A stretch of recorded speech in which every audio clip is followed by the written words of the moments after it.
Hello, and welcome to She Speaks Too, the podcast where we share the stories of African Americans who have made an impact in their communities from the South Carolina Low Country and beyond.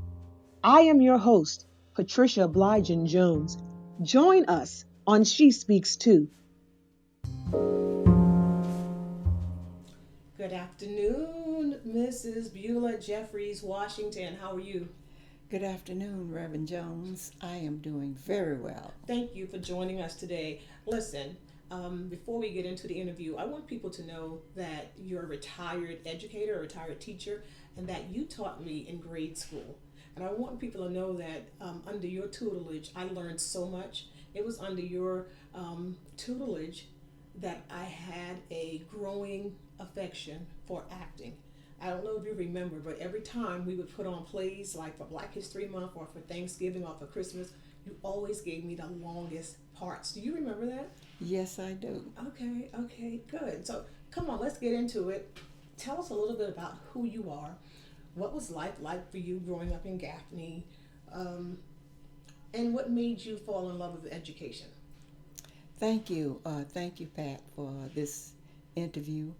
And I just want to say the first thing that I saw something in you, and that's why I always chose you Oh, to take these long parts because I know that you would do an excellent job, and you thank you. did an excellent job with it. Um, my name is Beulah Jefferies, Washington, and I grew up in Gaffney, South Carolina, the third child in the family of James and Fannie Mae Dover Jefferies. I had, there were four of us. My brother, the oldest, James Jr., um, my sister, next, Geraldine, and then Beulah and Mabel.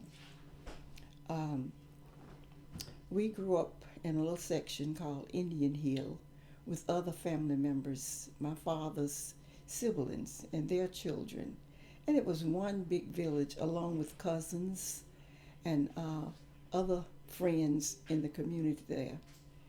I attended Grenard Elementary and high school. We had the buildings all there in one site, high elementary in one area and the high school in the next area. So Wow, all on the same campus. all on the same campus, Interesting. and it was wonderful. Uh, and we, my first few years of school, maybe about 4 years, we had to walk to school, Wow. and it was about 2 miles or 2.5 miles. But we enjoyed that because we had so many children from our community walking to school in the same grades with you and everything. And we would look for the fights in the afternoon. Like all kids do. Like all kids, we know who's going to do this and who's going to do that. Um, but after fourth grade, uh, we before that, the Caucasians had a bus, and they would ride the bus. They rode the bus, and they would throw things at us, Wow. and call us names and everything. Mm-hmm.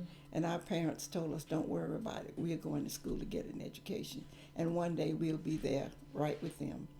So after a few years, they decided to give buses for us, the black children in the area. However, we had to go to the school. There was an elementary school Within your uh, district. within my district. We had to go there and get the bus and go to school. Well, And let's go back. Let me interrupt you just for a quick second. mm-hmm. Let's go back to white children throwing things at you and Mm-hmm. hurling insults at you. As a child, I mean, how do you process that? How did you process it? How did it make you feel? Well, as usual, as children, you would get angry and whatnot, but what could you do about it? But in our home, our parents taught us that these kinds of things, would happen. And the only thing that you do is just continue moving and move forward because you're not going to school to satisfy them or anything. You're going to school to get an education. So they instilled that in us and so that's just what we did. And when I got to high school, now the high school for white students and the elementary school was about a mile and a half from the house where I lived. Uh, but we could not go to that school. We had to go further. And then we went to high school. I graduated from high school from Grenard High School. And I had a wonderful time, wonderful years there at Grenard. I was on the student council. I can so see that. Yes, I always wanted to be a teacher, and there was one teacher in particular that I liked a great deal, and she seemed to like me. Mm-hmm. And I told her that I want to be a teacher, and I never wanted to be anything else but a teacher. And she told me that I could go forward, and she sort of like took me and tutored me. She took me home with her to take care of her child and did so many things for me. She was my home economics teacher. And I just decided that, I would go to school to become a teacher. That's good that And you had a mentor. I had a mentor. Mm-hmm. And when I was growing up, my cousins, my sister and I would play, as children usually play. And for some reason or another, they would select me to be the teacher most of the time. Because they saw it in you. And I would just gather up books. I always loved to read. I would gather up books of whatever I could find, I'd get the rocks you use for my math class. I can so see you doing that. Yeah, I can see you doing that. Right. And just whatever objects I could find. And we would sit there for hours and play school and whatnot. So that was something that was very interesting for me. And also in high school, I was in the French club. I love French very much. Do you still speak it, or? Not fluently. I can speak some, but not fluently. I was the class president of the class in 10th grade. I can so see that on And you. Always a leader. Secretary of the class, the library club, and I can't think of any others. Yeah, several other things that I did. I was in attendance for Miss Homecoming one year, and we attended the football games and the basketball games in our areas. We had plays and whatnot, and I was always in the play.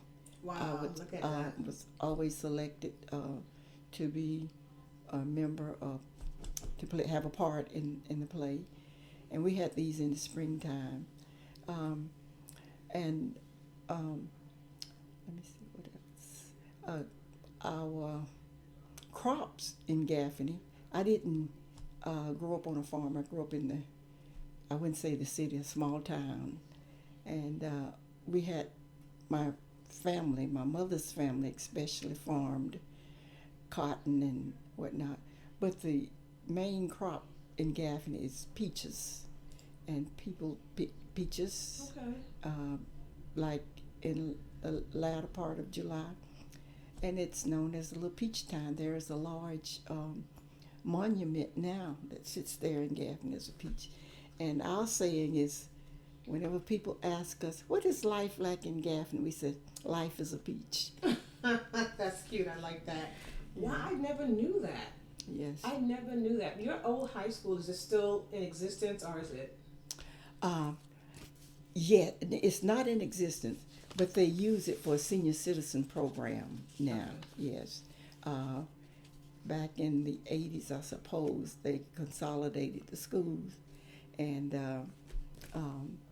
it was a junior high school for a while, and then it's a senior citizen program now. There. Interesting. Mm-hmm. So from your high school days to Barber Scotia, Yes.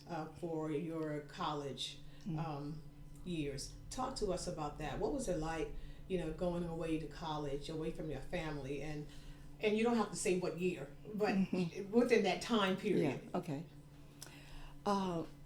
Going to Barber School, what actually happened? I wanted to go to another school, another college, but I had a sister at Barber Scotia, My oldest sister was there, and my father liked Barbara Scotia so much, I suppose, because it wasn't quite co-ed. I understand. And so he told me that, I would be going to Barbara Scotia. And I told him, no, I'd like to go to another college. Where did you want to go? Well, I actually wanted to go to South Carolina State. And why did he object to that? Too far? Well, no, he said he had two children in school and had limited income. And actually, he worked for someone that was Presbyterian. And this is what happened. And let me back up to tell you about my church experience. Sure. Growing up, I grew up in a Baptist church in Gaffney, and my father was deacon in the church. And my mother sang on the choir. She did the solos. We were in church every Sunday, and it seemed like we were the first ones to get there. And the programs that they had in the church, we were there, and it was quite an experience. But we had different churches in our area, and we would go to Bible school and other programs that they had at the other churches. The closest church to me was the Presbyterian church where I lived. It was on the next street. Right. And we started going to Bible school to the Presbyterian church. And I really liked that so much. I got so much out of it, going there. Right. And so we went there, and we went to other churches as well. And I said to myself one day, I'm going to become a Presbyterian. Not really knowing that you would one day you become Presbyterian. Right. So we did that. So I went to Barbara Scotia. I didn't like it at first. I called my dad and told him I did not like it. I wanted to come home and get me a job and go to work. And so he asked me, he said, if you just stay there until Thanksgiving, he said, I've already, paid everything for you. And if you stay there until Thanksgiving, when you come home, we can discuss it and see. And if you don't like it, you can, you can stay at home. And I said, oh, okay.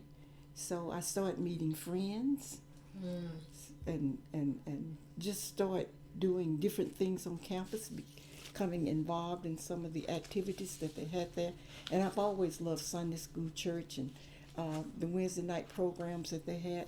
And it grew on me. Right. When I went home for Thanksgiving, I forgot all about it. And I think your dad knew that you would, or you would change your mind. Yes. You just have to give it time. Mm-hmm. And so kudos to him for even, most parents would say, you're going to stay and finish. I mean, he didn't take that, that stance. It was like, Beulah, why don't you do this? Mm-hmm.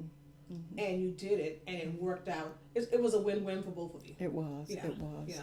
And I just thank God for that, and I thank my parents because they believed in me and know that, I could do it and whatnot. So I stayed there at Barbara Scotia College and got involved in different activities and whatnot. And after graduating from Barbara Scotia, I got a job in North Carolina, Rutherfordton, North Carolina. Teaching school? Teaching school. The strangest thing, I was a librarian. It was part of that year. It wasn't all the entire year. And then I started teaching third grade, and I liked that so much. And I was in your third grade class. Yes, you were. Edwards. Yes, yeah. you were. I remember that. And I taught there for 2 years, and then we got married and came to Edisto. So you and Reverend McKinley met while you were working in North Carolina. How did you all come? We met while I was in college at Barbara Scotia. Oh, all right. And how we met is that my friend was from Edisto Island, South Carolina, my roommate. You want me to give her name? Sure. Miss Gladys Smalls. And we were very close. And she would go home with me on the weekends and everything. And she was dating this young man from Edisto as well. And who was that? And that was Reverend Robert Bligen. Oh, wow. All right. So Reverend Robert told McKinley that he had someone he wanted him to meet. And that is adorable. McKinley was dating another young lady at Barbara Scotia. Uh-uh. Yes, and she was a friend of mine, and so we he introduced. They came to our house. Went home that weekend. Gladys and I went to my home, and Reverend Washington and Reverend Bligen came by the house, and we just started, being friends from there. I believe that was the end of my junior year, I believe it was, yeah, junior year in college, and that's how we met, and the rest is history. Yes, it is. What, 50, how many years? 56 years. 56 years of marriage. Right, awesome. right. And what longevity, what a blessing. I always tell people we're still on the honeymoon. Ah. And my friend tells me it's in your mind. I said, as long as it's there, I keep it there. There you go. There you go.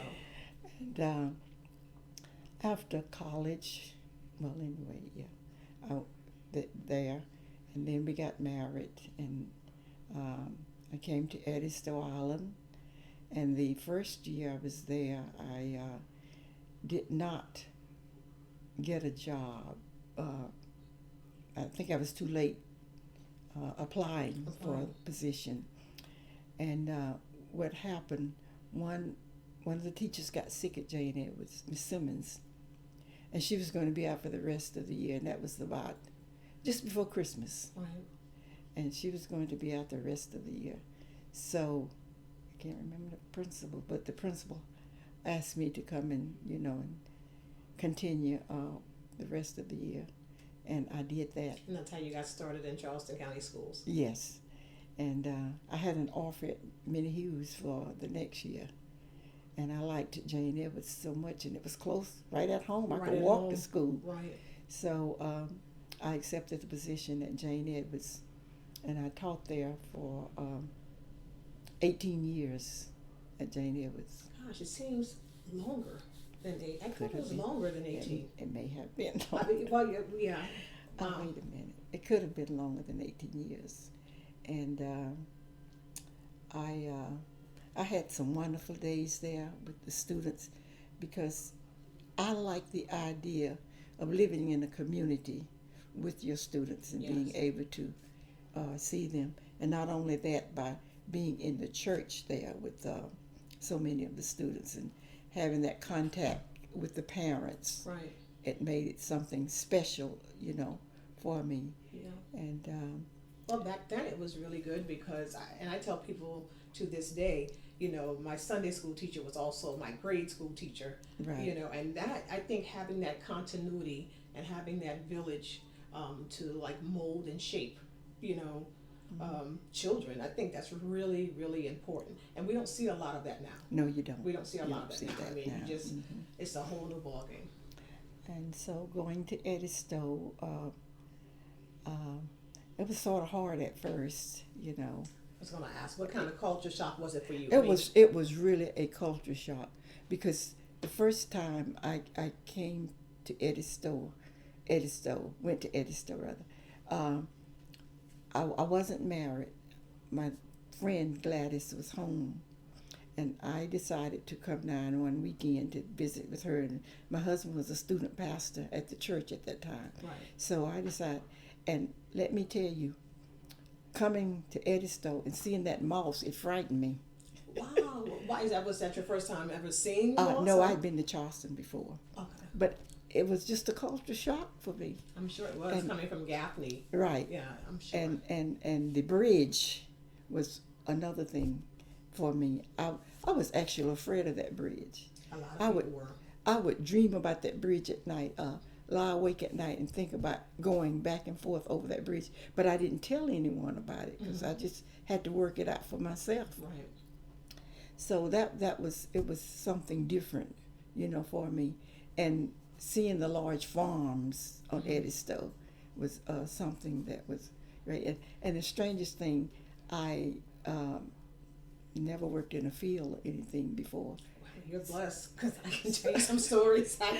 So I wanted to go in the field and work like the other people on Edisto. I wanted to do what they were doing. And no one tried to tell you no? No one tried to dissuade you? So there was Miss Eunice Richards and her husband had a garden, a big garden, and they had beans in the garden. And I told her I wanted to come to her house and pick some beans, go in the field, have that experience. So I went there. It was hot. I can't remember what month, but it was hot. And I went there and I got in the field and I started perspiring.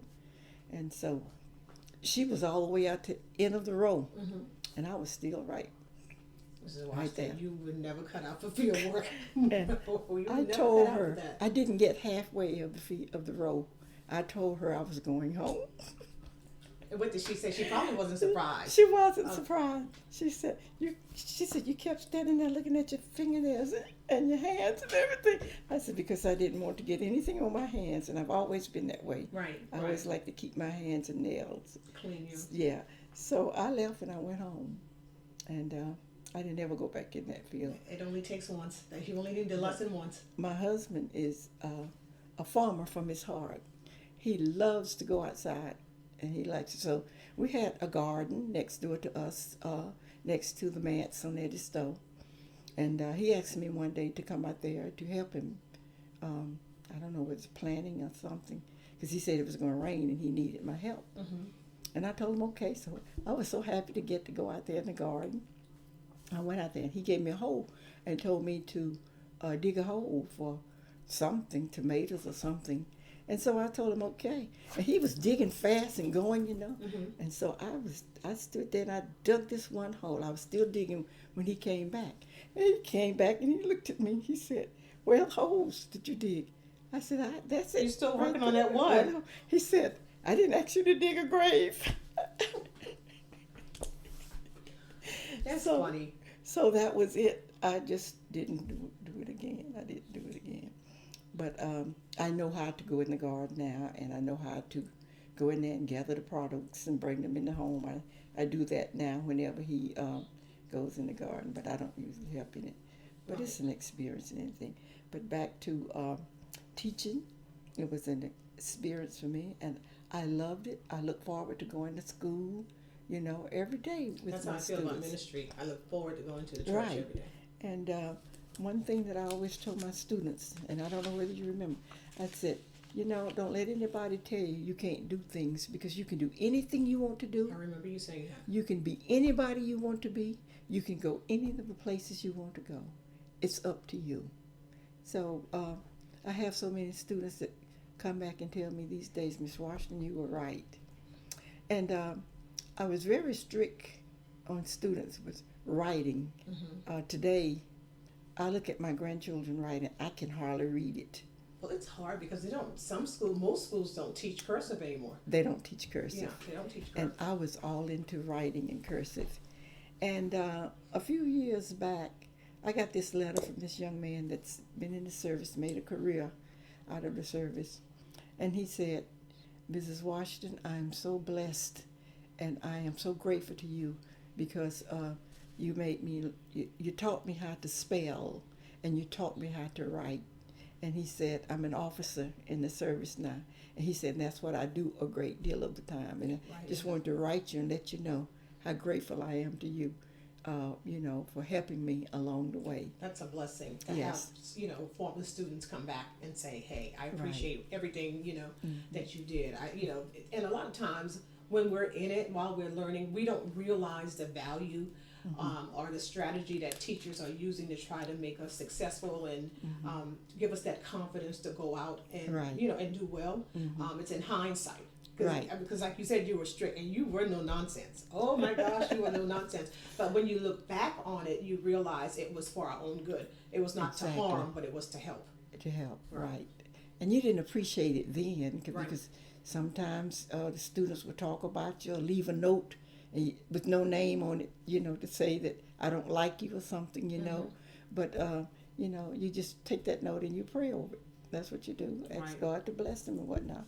But my days were teaching were very good days, and I was able to just to do the things that I wanted to do. And got involved in the church.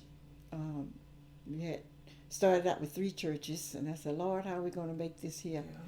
And then we ended up with 2, and then one.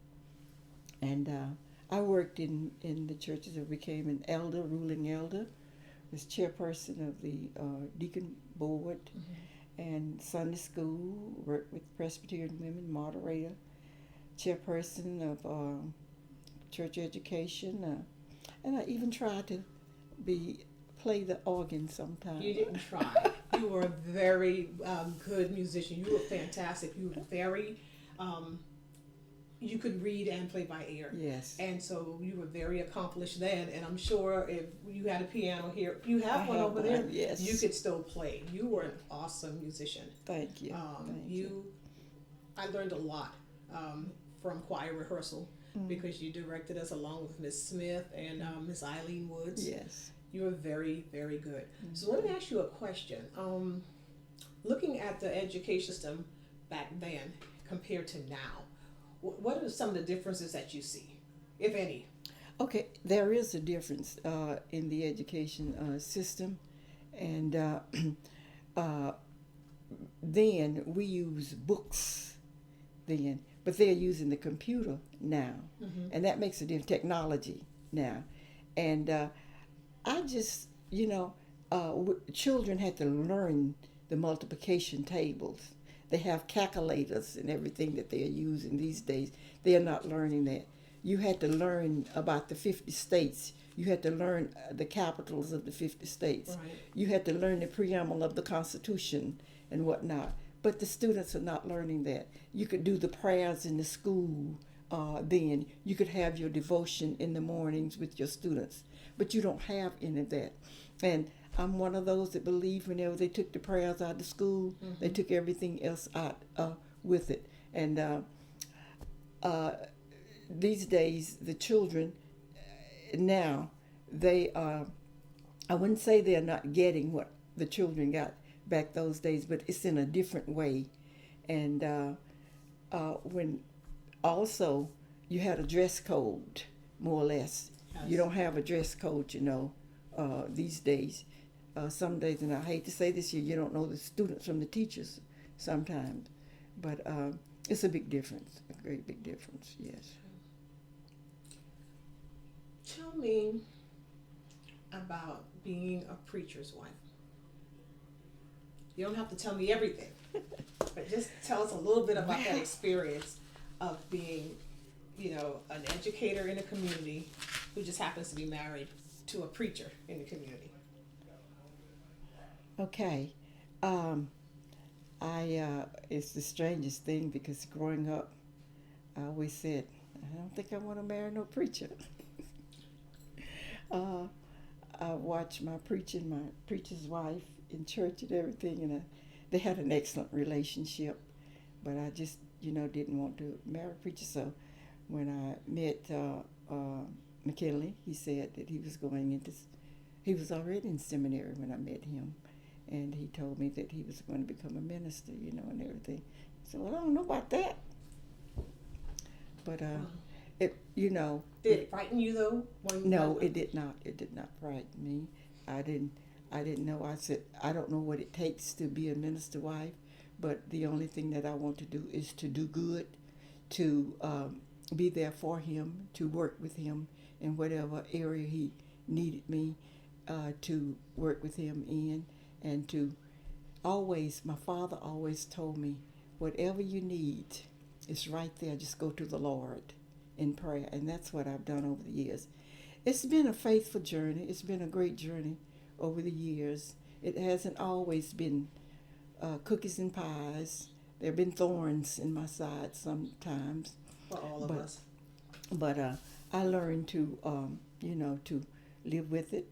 I think that we one thing that we do together, we talk together, we meditate, McKinley and I, and we just just sort of like I told myself we're sisters and brothers instead of husband and wife sometimes, but we just had that relationship throughout the years, and he felt free talking to me about things, and he would ask sometimes my opinion on something, and I would, give him my opinion and whatnot. And um, as far as working with the members in the church, you're not going to all of them are not going to like you, and I hate to say it that way, but No, it's they're, true. It's they're true. not all going to like you and everything. But I do like Dr. Martin Luther King said, I just love the hate out of those, Yes. whatnot. But it's been a great journey. Yeah, and I tell people all the time, um, you really have to get to a place where you're seeing people in the spirit Right. and not in the flesh. Yeah. Because if you respond out of the flesh, Mm-hmm. it's always going to go sideways. Right. And there'll be some things that you say or do that you will not be able to walk back. Right. And Right. so I always try when I'm engaged with people, I'm Mm. really listening for what's coming out of the heart. Right. Right. And if it's something that's really, because a lot of people have hurt, Yes. past Mm-hmm. hurt, Mm-hmm. and sometimes they don't know how to process it, Mm-hmm. and as a result, it comes out the wrong way. Mm-hmm. But if you deal with them in the spirit, But you never lose. it's been great. The members have been wonderful. I mean, they help us to raise our children, and I couldn't ask for a better congregation than Edisto Presbyterian Church congregation. And after that, he went to Hebron Zion, Mm-hmm. the same there. And it's just been a wonderful journey for us. Just great. You all have been blessed. Um, you've been blessed in so many ways. Yes. Just blessed all around. What would you tell young people who desire to go into education, but because the system is kind of not where it should be and the pay is not where it should be, how do you encourage them? Well, I feel that, if you want to go in education, if this is your desire, it has to be something that you really want to do. This is my career. I have worked up until this point, and this is what I want to do. You're not going to look at those dollars out there because they are not there for you in education. You got to be humble, and you must know that this is something exactly that what I want to do. It's a I want calling. to do it for the students. I see something in these children, and I want to do something to help them more or less. And so that's the only thing that I would say is that you got to want to do this, Yes. from your heart. Mm-hmm. Yes. You have to be passionate about it. It's like any job. It's a calling. It's a calling. It's a calling. I mean, It you is. would do it even if you didn't get paid a dime Right. for it. That's so right. it's truly a calling. What do you tell people? You've been married for 56 years, you and Reverend McKinley. What do you tell people who are getting married, planning on getting married, have been married, they've not made it to the 7-year mark? Mm-hmm. What do you tell people about what needs to happen in order for you to have longevity in your relationship, in your marriage? The first word is communication. Let it stay open. And over the years, I've had so many young ladies to come to me, and I'm so grateful. I've saved several marriages, and I say to them, you got to have a line of communication, Right. and you got to listen to each other. It's not a one-sided thing. You got to listen to him. He has to listen to her, Mm-hmm. and you try to do whatever you have to do. If you can do it together, that's very important. Right. Sharing what you have to do together, and being able to talk things out among each other. You can't just say, "Well, I was right. I was right." And sometimes when you sit and talk it out, then you look at it, you were the one that was wrong. There you go. And you have to admit You have to sometimes. admit that you're wrong. You got to say, I'm sorry Mm-hmm. sometimes. And sometimes that's not in our vocabulary to say I'm sorry. We have stubborn people, Mm-hmm. and they're not going to say, I'm sorry, right away. But I say it. I say I'm sorry, and my husband tells me he's sorry. So I think that's a line of communication, and I don't know, make it 56 years. We've had chances that opportunities that where probably we could have gone the other way as well. But we saw in each other and cared enough about each other that this is what we want to do in life. And Beautiful. yes. Beautiful. A lady told me a long time ago, you have to decide, is it more important to be right or is it more important to be happy? Right. And as soon as you can figure out your happiness, Mm-hmm. comes first sometimes, Mm-hmm. it's easier for you to, Right. just keep moving through. And I think the hardest part was my husband being in Columbia. Um, you know, it wasn't, I wouldn't say really hard, but we had the children here, Mm-hmm. and I had to do a great deal more. But he was there all the time because he did not miss a night or anything. He would always call them, talk to them, and do whatever he could. If it was something, um, a play or something that they were going to be in on Thursday or something, he would be there. Or even if he had to drive back from Columbia during the week to be a part of the programs that they were in school and whatnot. So that was something good. But it's just that being away from home was something, and whatnot. But we were able to handle it. Hmm. Looking back on everything, your marriage, your life, um, from the beginning to this point, is there anything you would change? Um, Anything I would change? Marriage or life? Um, I don't know if it's anything that I would change, but maybe there are some things that I probably did, uh, you know, that I would uh, probably think about more or less.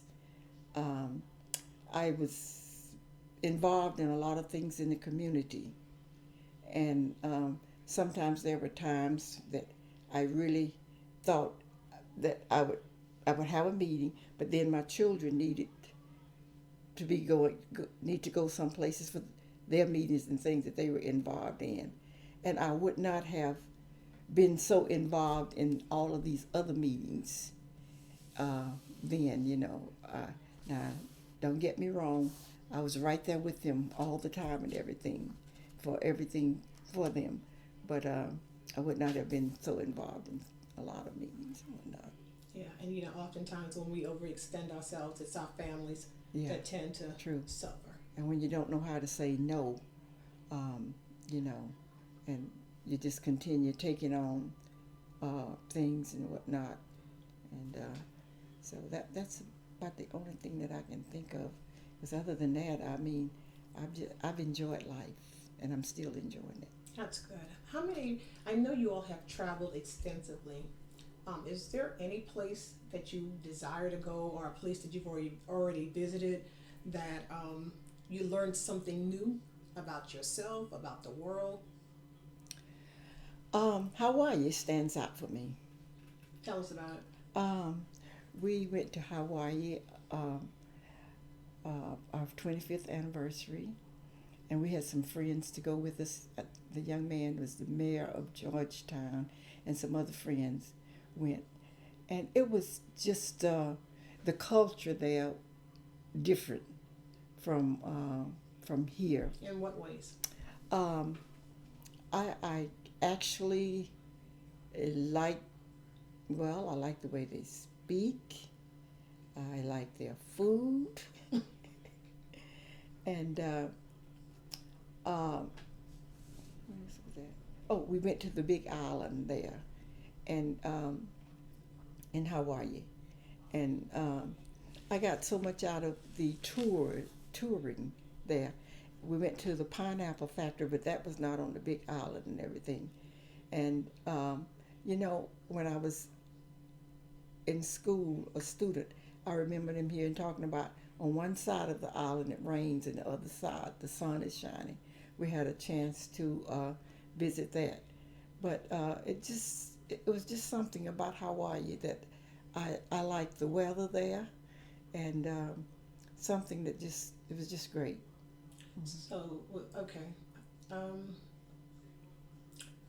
what do you think about what's going on right now in the world with the pandemic, the civil unrest with the protesters, issue of police brutality, income inequality?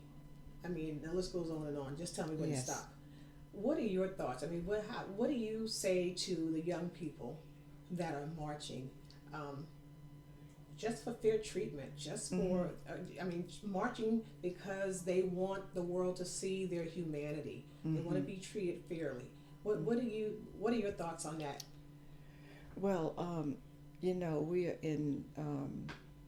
Uh, you just look today at the fires. You look at the hurricanes.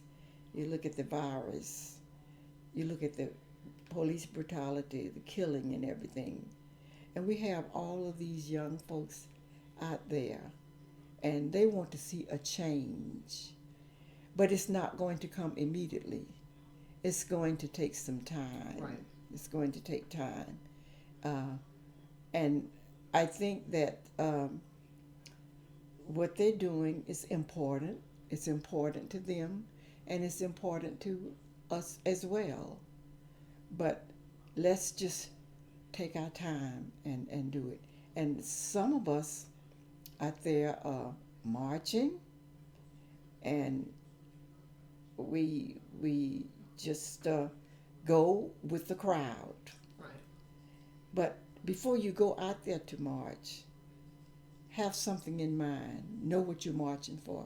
Know what you want. Know what you want to accomplish, you know, with this and everything. And then when you go out there and march, you know the policemen are out there. And try not to get so involved and so emotional that things will get out of hand. It's kind of hard to do. And that is Kind of hard very to do. hard Mm-hmm. because with the policemen, they have it all set in their minds what they're going to do as well. And it's just hard. We're just losing too many lives out there We are. with this. Yeah. We're losing too many of our people out there. Yeah. And where is it going to stop? Somebody got to get their heads right and think about what's going on. How we're going to come together. Is it through marching? Or is it sitting down, talking together, coming together as a group and say, hey, this is what we need. This is what we're going to do and whatnot. I always felt that coming to the table to talk, that's just my way, that you can get so much done like that uh, than going out there with the bully sticks and everything else. You're going for lives whenever you do things like that. So I pray all the time, every day in and day out. Lord, don't let it be another life taken out there like this here, because it's just awful out there today. It's a lot, and it's very stressful. It and is. I find myself now having to remind myself to breathe, because sometimes I feel anxious and I don't even know why. Mm-hmm. And then when I look back, I'm like, okay, I saw something on the news that Mm-hmm. really got on my nerves. Right. And it's so hard. But while we're here, when Reverend Washington, when Reverend Washington came to Edisto first, and he was doing some civil rights work. Mm-hmm. And once you arrived, how did you all plow through those times? Because I know there were times where he had to really take a stand. Right. Um, Um, yeah, he was there before I went there, and it was really something else when we first got to Edison. You could almost feel the hate, you know, with some of the people and whatnot. There was a little store on Edison, and for some reason or another, I wouldn't say the people in the store because it wasn't all of them. I don't know what it was. I just had a little feeling that someone didn't care for me, or anything. But it didn't bother me because I shopped mostly in Charleston anyway. Or either when I go home, I'd bring back what I need. But it was something else there, being there, and he was McKinley was really involved in everything there and outside as well. I wasn't afraid of anything, but several times things occurred at our house there, and you probably know about the case where they did the writing there and I messed remember. up the car and everything. Now, that was one time I was really afraid. And one day, this young man, I was um, going home from school, and he yelled to me, "Hey, monkey!"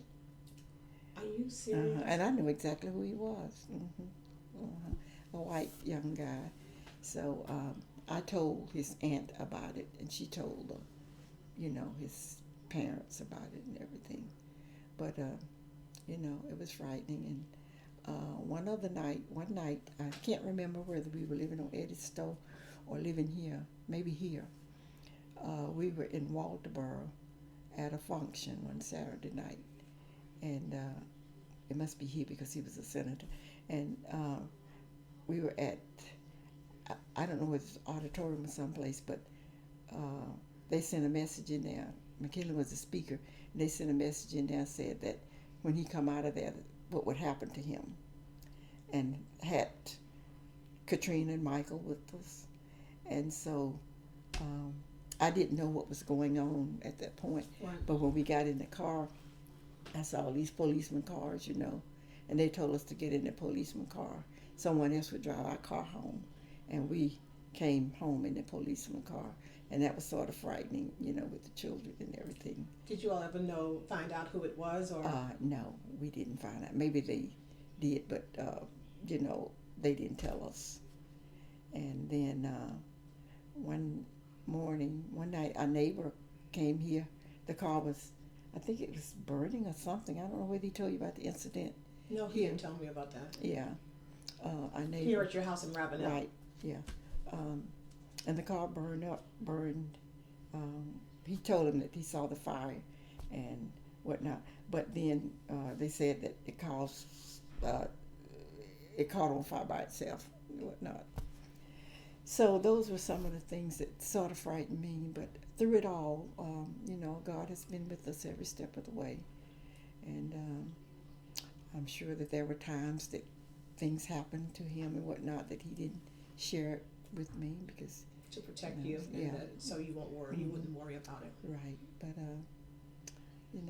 it's been great.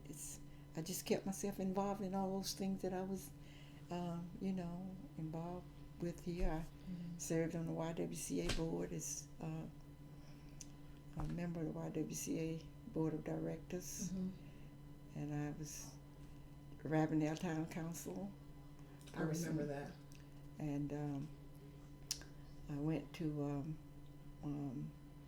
very active in the Eastern Star, and organized the Edisto Island Women's Coalition, I remember that. and used to work with the Girl Scouts. Yes, I was a Girl Scout. And and Citizen Advisory Board, and Africa Alpha Alpha Sorority Incorporated. AKA, we're both proud Yes, members. proud members. Speaking of that, what are your thoughts on Kamala being Senator Biden's, former Vice President Biden's running mate?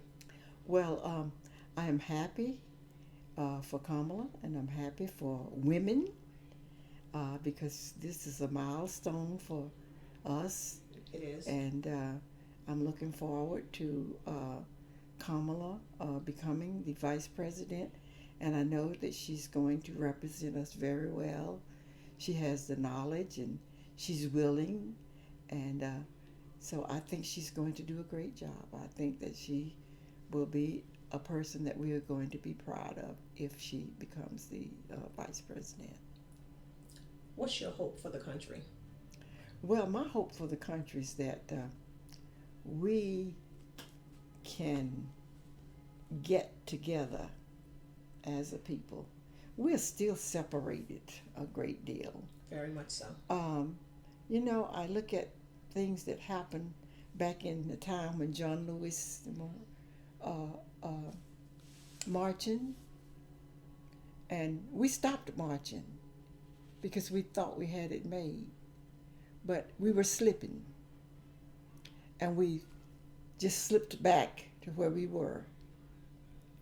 And I think that we need to get together. We need to come together as one, because as long as we stay apart like this here with the issues and everything, it's going to remain the same. America is a great country, but it's up to us. It is up to the people in this country to make it better or to do the right things. And so many things are going on out there today that are not correct. We see them every day. We hear them. And people say, well, then I didn't say this here, or I didn't do this here, or whatnot. And it's right there. We have technology, the television, and everything where you've spoken and said these things. And let it be about the people. Not so much, it's not just me, myself, and I all the time, getting the glory for it. We're supposed to help others that's in need. It's too much, it's too many people out there these days that's homeless. It's too many hungry people out there. We still have this, going on. We still have these issues in the 21st century. Unemployment, and the numbers are going up. They're increasing instead of decreasing. What's the problem? What's the problem? We get it all. We build our own barns and fill our own barns, and while we're looking at other people struggle down there, and that should not be. That should not be. Mrs. Washington, thank you so much for your time. Thank you for the conversation. I'm truly honored to have had this time with you. Thanks for joining us this week on She Speaks Too. Check us out on Instagram and Facebook at She Speaks Too. As always, subscribe to the show to catch every new episode and leave us a review so we can continue to bring you fresh content. See you next week.